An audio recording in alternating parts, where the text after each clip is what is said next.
இந்த வீடியோவில் த்ரூ லிண்டில் போடுறதுனால என்னென்ன பெனிஃபிட்ஸ்லாம் இருக்குது அப்படிங்கிறத இந்த வீடியோவில் சொல்ல போகிறேன். வாங்க பார்த்துடலாம். நம்ம நார்மல் சாயில் மேலே நம்ம ஃபூட்டிங் காலம் அதுக்கு மேலே நிறைய லோடை கொடுத்து நம்ம கன்ஸ்ட்ரக்ஷனை கட்டுறோம். ஸோ அப்படி கன்ஸ்ட்ரக்ஷன் கட்டும் போது என்ன ஆகும் அப்படின்னாக்கா ஒரு காலமுமே ஒரு இண்டிவிஜுவல் காலமுமே ஒரு குறிப்பிட்ட டைம் பீரியடில் செட்டில்மெண்ட் ஆகும். அப்படி செட்டில்மெண்ட் ஆகும்போது சின்ன ஏர் கிராக்ஸ் வரும். அண்ட் அது கொஞ்சம் பெரிய ஸ்ட்ரக்சரல் கிராக் மாதிரி கூட வரலாம். ஸோ அந்த மாதிரியான கிராக்ஸை கண்ட்ரோல் பண்ணுறதுக்கு இந்த லிண்டில் பீமை நம்ம யூஸ் பண்ணிக்கலாம். ஒருவேளை கிராக் இங்கேருந்து ட்ராவல் ஆகி இப்படி போகுது அப்படின்னா இந்த லிண்டில் பீமை தாண்டி மேலே போகாது.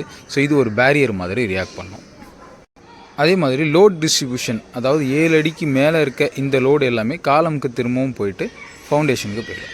ஸோ இது அப்படி நம்ம கட் லிண்டில் போட்டோம் அப்படின்னாக்கா ஸோ மொத்த லோடுமே பார்த்திங்கன்னா நம்ம இந்த பீமுக்கு போய் தான் கீழே இருக்க பீமுக்கு போய் நமக்கு போயிடும்.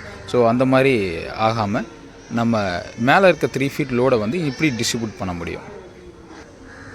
அதே மாதிரி நம்மளோட பீம்ஸ், நம்ம பிளிந்த் பீமாக இருக்கட்டும், அதுக்கப்புறம் பார்த்திங்கன்னா பிளிந்த் பீம் போடுவோம். அதுக்கு மேலே நம்ம ஃபவுண்டேஷன் லெவலில் ஒரு டை பீம் ஒன்று கொடுப்போம் ஃபவுண்டேஷனோட டாப் லெவலில்.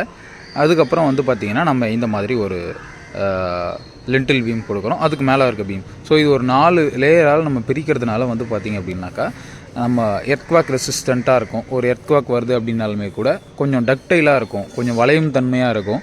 ஸோ அந்த மாதிரி ஒரு பேரியர் நிறைய எர்த்குவாக் பூகம்பம் ரொம்ப சிவியராக வரும்போது பார்த்திங்கன்னா பில்டிங்கை அதிகமான ஃபெயிலியர்லேருந்து நம்ம காப்பாற்றிக்கவும் பார்த்திங்கன்னா இந்த லிண்டில் பீம் நமக்கு யூஸ்ஃபுல்லாக இருக்கும்.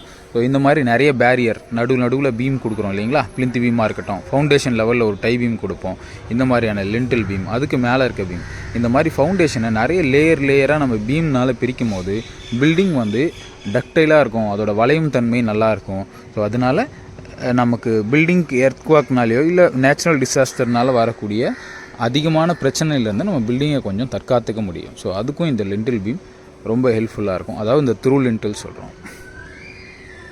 நம்ம இங்கே என்ன பண்ணியிருக்கோம் அப்படின்னாக்கா நம்மளோட இந்த லாஃப்ட் எல்லாமே பண்ணியிருக்கோம். இங்கே சன்ஷேடு எல்லாத்துக்குமே பார்த்திங்கன்னா வாட்டர் பண்ட் வச்சுட்டு நம்ம க்யூரிங் பண்ணோம். ஸோ க்யூரிங் பண்ணி முடிச்சதுக்கப்புறம் இந்த பெர்க் ஒர்க்கெல்லாம் நம்ம ஸ்டார்ட் பண்ணியிருக்கோம். ஸோ இது கொஞ்சம் ப்ராப்பராக இருக்கும். நமக்கு காங்க்ரீட்டுக்கு எப்படி நம்ம ரூஃப் காங்க்ரீட்டுக்கு எப்படி நம்ம க்யூரிங் பண்ணுவோமோ அதே மாதிரி இங்கேயும் நம்ம க்யூரிங் பண்ணி இதை நம்ம பார்த்துக்க முடியும். ஸோ இதோட ஸ்ட்ரென்த்தும் பார்த்திங்கன்னா 7 டேஸ்லேயே நமக்கு ஒரு மேக்ஸிமம் ஸ்ட்ரென்த் ரீச் ஆகிடும். 7 டேஸ் வரைக்கும் நம்ம வாட்டர் மெயின்டைன் பண்ணுறது ரொம்ப முக்கியம். அதுக்கு மேலே இந்த சைடில் பலகை அணைச்சி நம்ம ஜல்லி போட்டுடலாம். ரூஃப் லெவல் வரைக்கும் இருக்கக்கூடிய அந்த பீம் லெவலுக்கு நம்ம போட்டுக்கலாம். ஸோ இங்கே இப்படி பண்ணியிருக்கோம்.